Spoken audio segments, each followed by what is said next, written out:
I do want to say this. One of the big lessons that we learned going back that we wish we would have known sooner is like the posture thing is everything.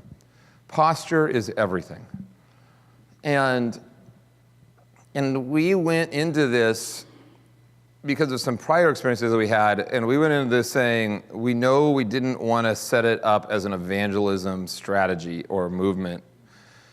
And we got really lucky in that we swung the pendulum over on that, because I'll just tell you this, what we've learned in other cities, other places, when people do this with the agenda of getting somebody to do something else, the people around us know it, and it gets really weird really fast.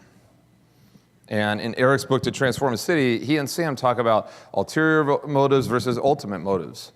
My ultimate motive is I want everyone I know to come to know Jesus, period. Like that, I live for that. But so oftentimes we get our ultimate motive and our ulterior motives like somehow kind of get enmeshed. And that's when things get weird really fast. So like when we get people excited about neighboring, and then their first thing is, okay, I got to figure out my block map, and then I got to do this, and they have like this thing, this formula in their head, and then I'm going to get them to here, and then they're going to ask that one question that I've been trained to respond to, and it's going to be perfect, and I'm just going to lay it on them right there, okay? Now, here's the sad thing about our culture.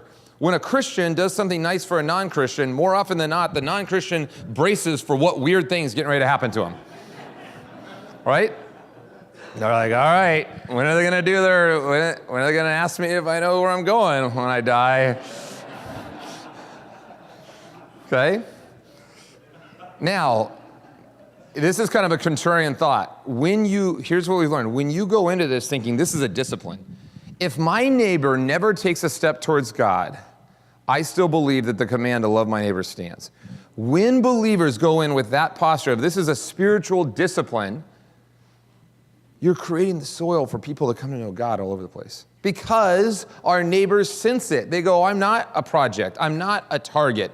This person genuinely wants to know about my life. I'm genuinely getting to know about theirs. And then you start creating an environment where you start talking about things that are below the surface level.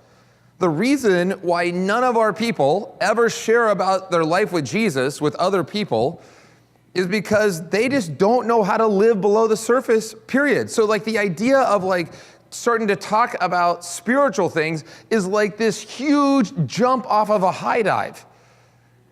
If we could actually start helping and discipling our people to live below the surface in general, to be the kinds of people that talk about, why'd you end up deciding to like become an attorney, to work as a nurse? What was your first kind of like, what things happened in your life that got you to that point? What do you learn about parenting? Man, like you love to garden. Could you like help me with my, like, when you start to like learn how to like live below the surface, then like talking about our life with Jesus isn't a jump off a high dive. It's just something that like leaks out of who we are and what we do.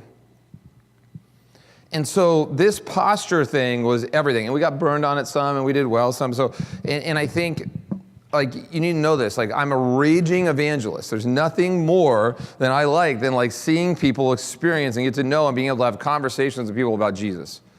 But I'm just telling you, if this thing becomes an evangelistic tool / program, it won't work. I won't say that. God can do anything. I mean, like, God still like uses people that are like walking around with tracts, okay? So like he can do anything, okay? But I'm just telling you, in my context, it's not working. Like that whole, like, I'm going to cook a sheet of brownies. I feel convicted. I don't know my neighbors' names. I'm going to make the brownies and go over and knock on their door and then, like, hand them the brownies and learn their name and write their name down in front of them and then ask them where they go when they die. Okay, that's weird. It's just weird. And we all know it is. We can all sense it. We all feel it. And so we just need some better ways to help people think about this. This is a discipline.